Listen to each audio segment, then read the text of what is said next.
Welcome to the third season of That's So Second Millennium, the Catholic Science podcast where we explore the fascinating borderlands between science and theology through realms of philosophy, human experience, and more.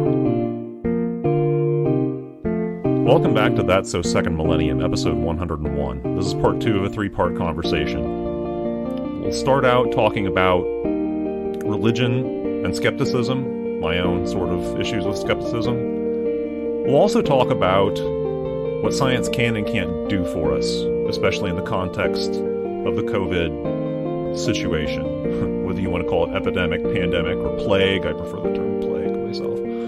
What science can do for us and what it can't in terms of decision making. It can give us information, it can't make the decisions for us, even though in many cases we pretend as if it can. That's one of the many drawbacks of what we call scientism as opposed to science itself. Science itself is beautiful. I'm a scientist. I am probably not biased on that subject, but I think science is beautiful.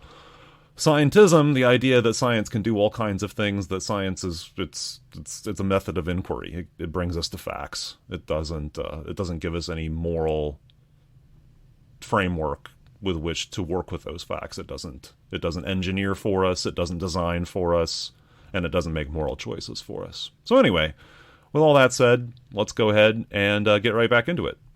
I am very skeptical down to my, I will question things. And right. So, there are some ways in which, it's like the same reaction I have talking to Stephen Barr, Jonathan Lunine, and a number of other people, the Society of Catholic Scientists, like, oh, I never questioned religion. I always thought they were compatible. I'm like, I did. I still do. I still have difficulty with it. It's still too much for me to hope for a lot of days, or at least a lot of hours, or a lot of minutes anyway, at the very least. Well, that segues into the latest nice insight I've gotten into, something that you and I are always talking about, namely, what goes wrong in the teaching, or at least learning, of science and religion in Catholic high schools, for instance. Mm-hmm. And one person summed it up, I thought, rather nicely, that in religion classes, a lot of kids at least feel they're not being taught to seek God. They're having God kind of forced down their throats or whatever. And seeking God in individual circumstances and in one's individual life is an endlessly fascinating and joyful and meaning-giving experience. But the kids don't get a sense of that. Right. Yeah. In a way, it's a privilege. I look at my own life, and I just got enough tidbits, and it's kind of, yeah. So my brother and my sister-in-law are going through this little drama where, their eldest is 6. She's going to kindergarten, and she's got, oh boy, it would be fascinating to have Darsha Narvez sort of, come in, or preferably just sort of silently watch them without them knowing that she's there. I think all of us feel that way about certain people and watch their life and see what insights she would have about things they could perhaps change. But in any case, right.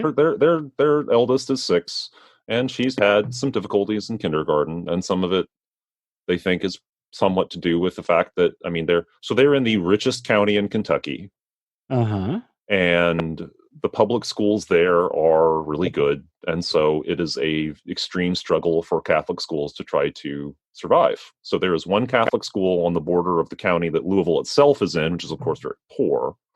Right. So I think they must get some number of students from across the county line to escaping Jefferson County public schools.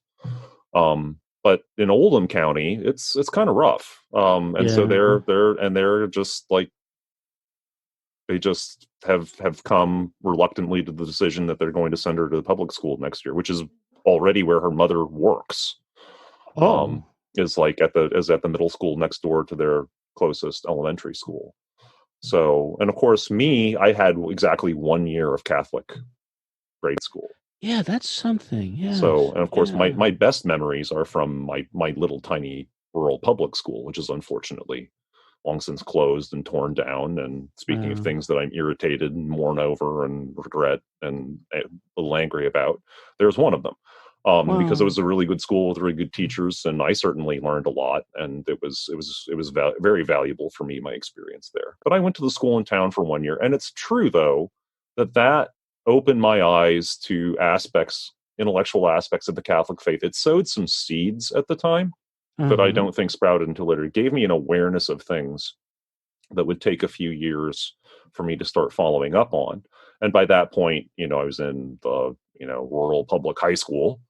And I was searching out, like you're saying. I was seeking God. I was not having it forced down my throat. In fact, I was kind of irritated at how shallow our religious education was in high school, and would bring my own sort of results of my own reading and researches, occasionally, when I just couldn't stand it anymore, because I'm pretty conflict averse. But the classroom is a setting where I could at least somewhat overcome my dividends and say, hey, there's this really interesting stuff that we're glossing over here. Things of that nature. Yeah. Wow. Oh, yeah. It's different kinds of schools have vastly different effects on different people, and sometimes the effect of a Catholic school is just not right for a particular person at a particular time in their life. Yeah, well, and or at least it's inferior to the experience of a public school. It depends on the Catholic school. It depends on the teacher. It depends on the student. It's just, life is awfully complex. Oh my goodness, yes, and today's parents, understandably, everything else is so complex. They certainly dearly wish that at least the choice of a school for their kids could be easier. Simple. Yeah, but it's not. No. Wow. Somebody's going to have to come up with the definitive name for what we're going through right now. It's the pandemic. It's the COVID-19 crisis. It's this, that, and it's the distancing. But it's no doubt a pivot point, and it's gonna be in the chapters of the history books. And what are we going to pivot to? Yeah.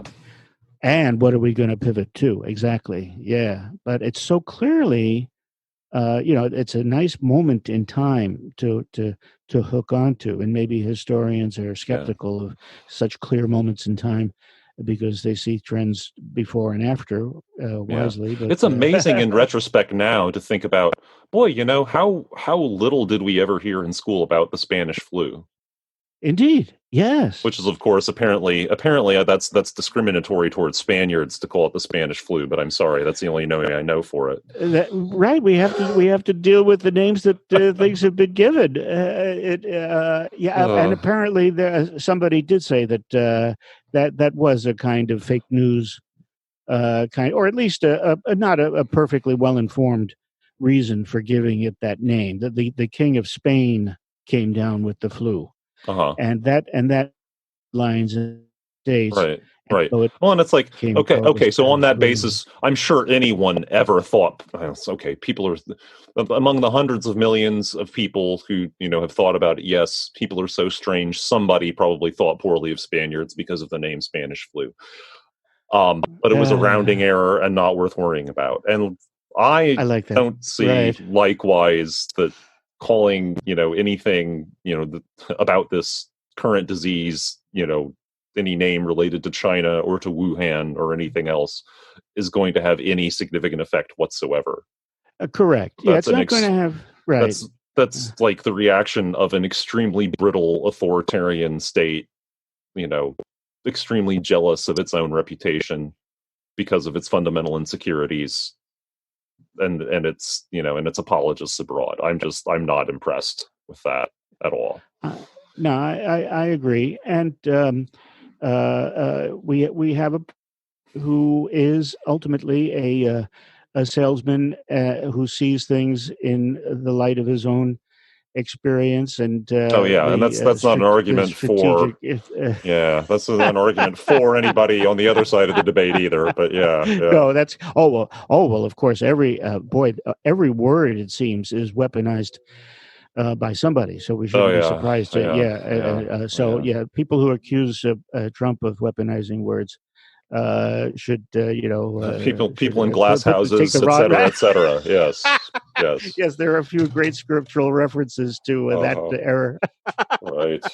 Uh, But so that was one thing, just the importance of all people kind of observing the difference between science and religion, but also the very necessary compatibility of them if we're going to solve the kinds of problems that today's pandemic crisis is pointing out and challenging us to more closely.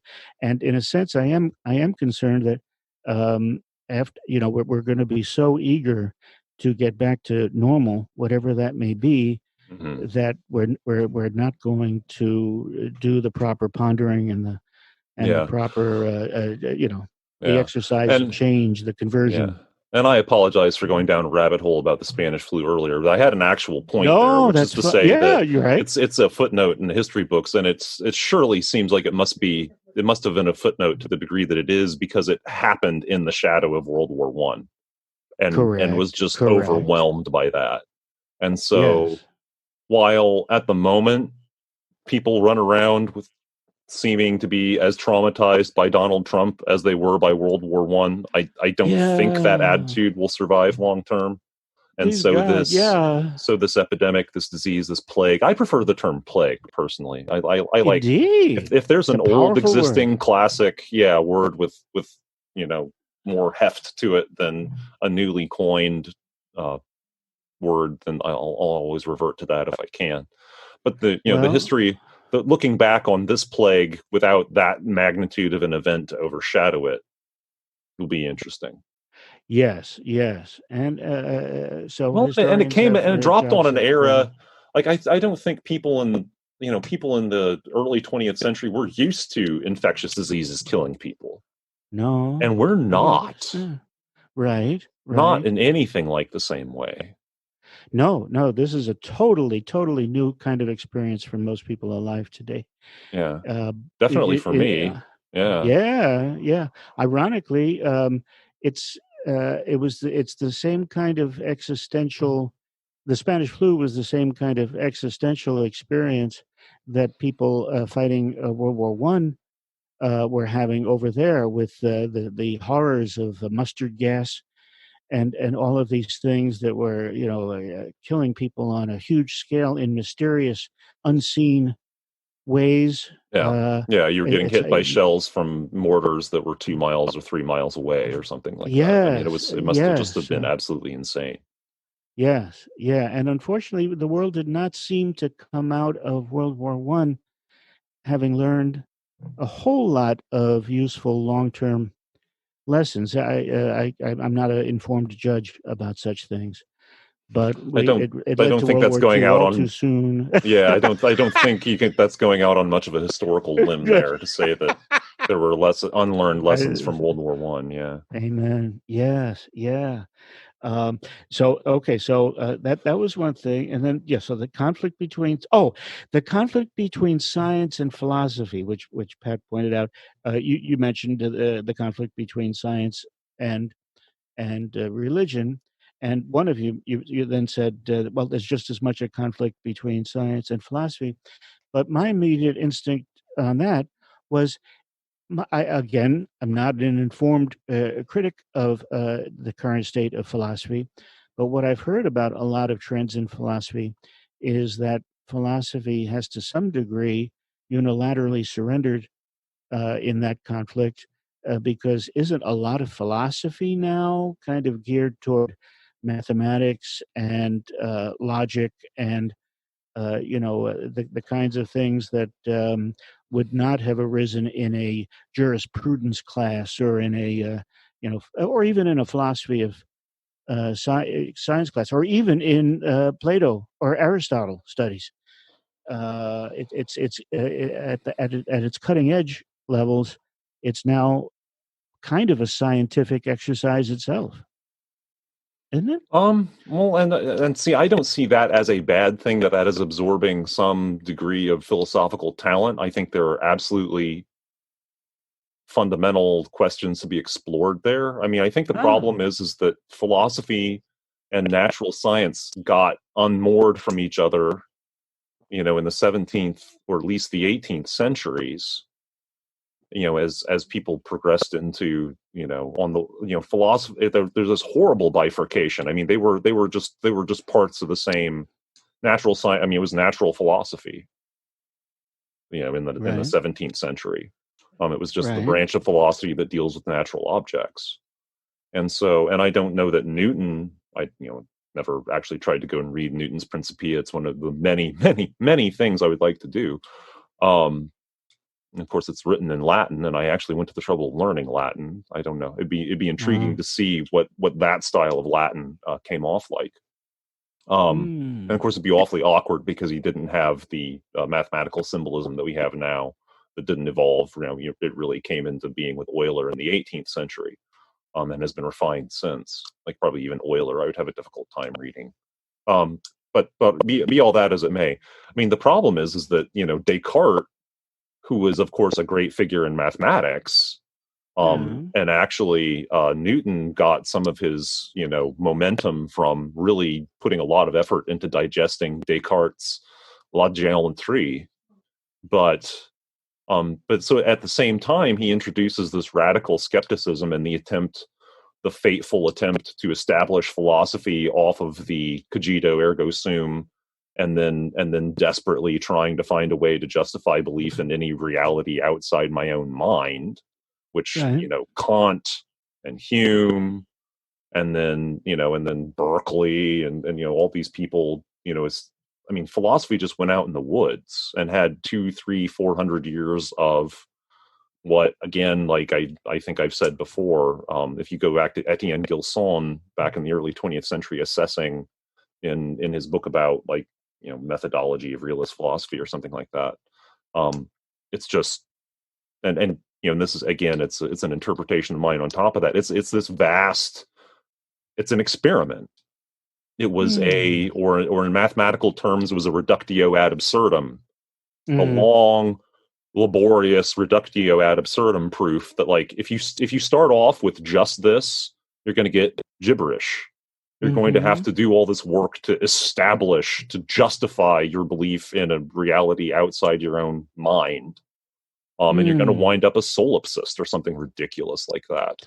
Yes. And you Yes. simply have to accept the second axiom that, nope, I am just part of reality, and I'm getting some kind of valuable information about it through my senses.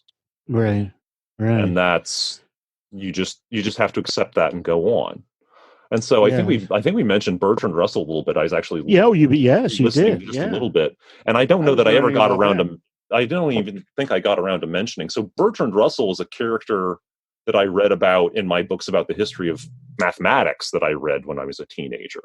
Huh. And so I really knew, and even today don't know very little about him as a philosopher. But what stuck with me is this poignant anecdote, I guess, from his memoirs, where he's discussing being, pretty young. He was, of course, mathematical prodigy, which, gives me a lot to sympathize with. But his Mm. older brother was teaching him Euclid's Mm-hmm. elements, which, in the late 19th, early 20th century was still, I mean, it still really is. I don't think modern textbooks have improved on it a lot.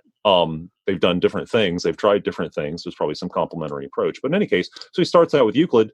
And of course, and so Bertrand Russell's response to this whole thing is, I had heard that Euclid had proved things, so I was really kind of excited. But then he starts out with his list of assumptions, and I don't want anything to do with that. I wanted him to prove stuff to me. Right. And Right. all my brother said was, if you don't accept these, we can't go on. And so grudgingly, I accepted them. I'm like, that to me sounds like it explains a lot about Bertrand Russell in a very compact Ah. anecdote. Like that, Uh-huh. that's that's the atheist attitude. I mean, and I have that. I sympathize with that. It's Well, impossible. yeah. It puts Yeah. you in a completely impossible situation because, of course, you have to accept. You have to have some axioms before you start Exactly. Exactly. constructing proofs. You have to have something to work with. Right. There's but that's, and I think on some level for a lot of people, whether it's visible in their minds or not, or whether it's lurking below the surface, there is that problem, and Yes. that and that infected philosophy for centuries, and I'm sure still does.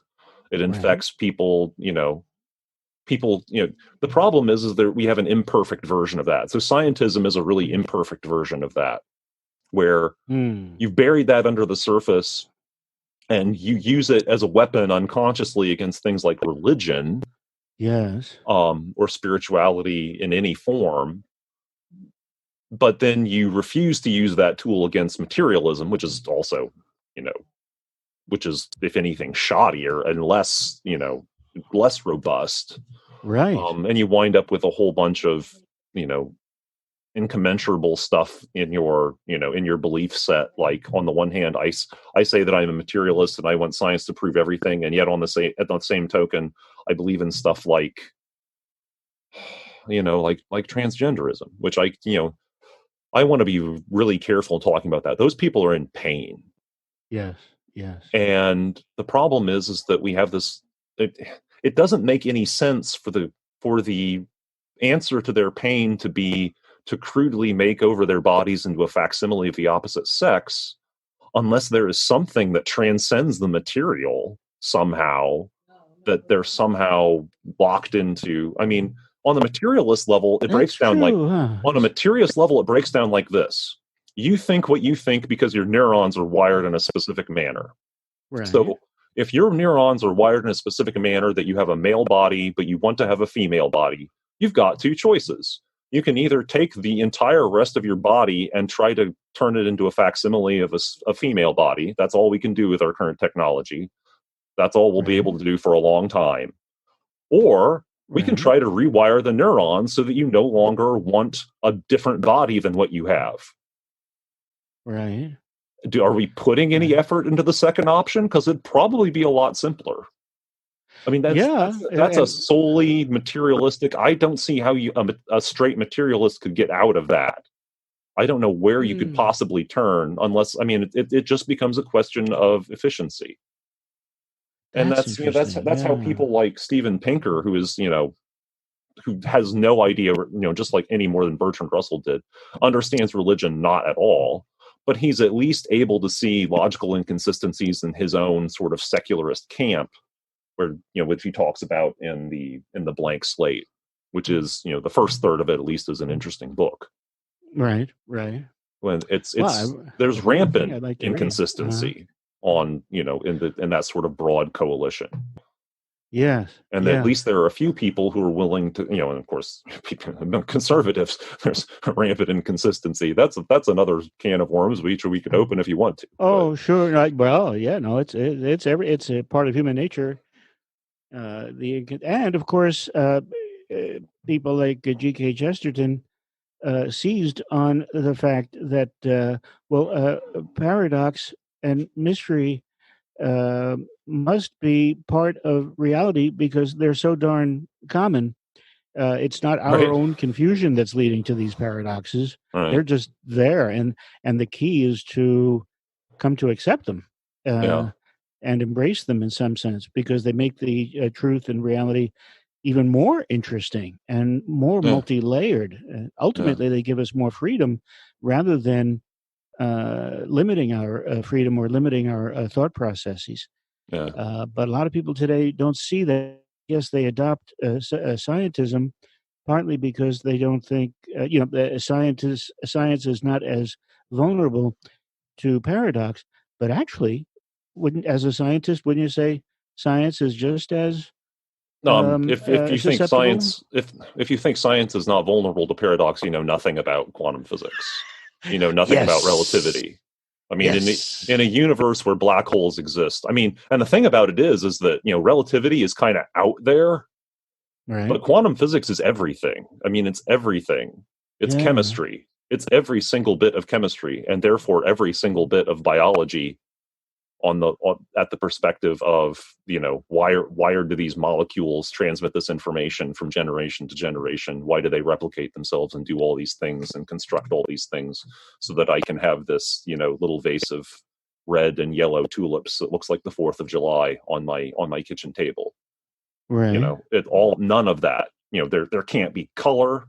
There can't be, chemical materials that have different colors, without quantum physics. And quantum physics makes no sense. I mean, quantum physics is Yeah. nothing but paradox. Fascinating. Yeah. And yet, when I speak with some of these Purdue professors, the trend in future computer development is quantum computing. You bet it is. Computing, Yeah. yeah, That's what yeah. we're trying Yeah, desperately to do.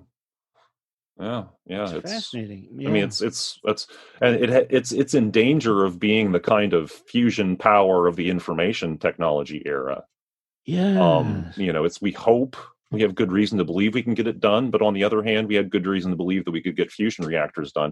And in both cases, I mean, it's not like the idea of fusion energy is dead, but gosh, it's just going to take a staggering amount of overall resource outlay yeah, to get to the point where where we've learned what we need to learn in order to get that to work.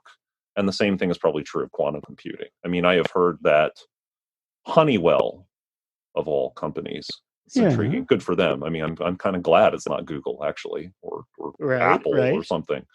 Um, but they actually are going to be selling time on a commercial quantum computer, and it's going to be the Ah, quantum computer version of like ENIAC, right? So, yeah, the original digital computers were rooms and fortresses full of yes, vacuum tubes, right? that's So right. the qubits that we have now are, atoms trapped in, or they're either superconducting junctions or they're atoms trapped in other hyper cold conditions. Um, and they just require such an immense amount of refrigeration apparatus in order to get them to work Really. properly. This is not going to Wow. be a desktop computer until we figure out whatever the equivalent of the transistor is, which is research I Indeed. actually Right. want to try to get involved with. That's what I'm trying to do. Gee, that's Um, fascinating. Yeah, that's data so if you science. can, that's again, once again, the solid state solution would be a hell of a lot easier if we could just find a semiconductor that works at room temperature, at the very least at liquid nitrogen temperature, which is a lot easier Right. to handle than 4 Kelvin liquid helium, or even lower than that, which is, I think, where a lot of this stuff, the existing quantum computing technology only works in that paradigm right now. Interesting. Yeah. Just like we Well, have fusion reactors that will fuse things, but we don't get negative positive energy out of them. right. We can't build fusion power plants. Yeah, we Yeah. can't actually Yeah. build a power plant yet. Uh, Thanks for listening to this episode of That's So Second Millennium. TSSM's audio producer is Morgan Burkhardt. Our theme music, Igneous Grok, was composed and performed by Vin Marquardt. For my co-host Bill Schmidt, I'm Paul Giesting. Until next time.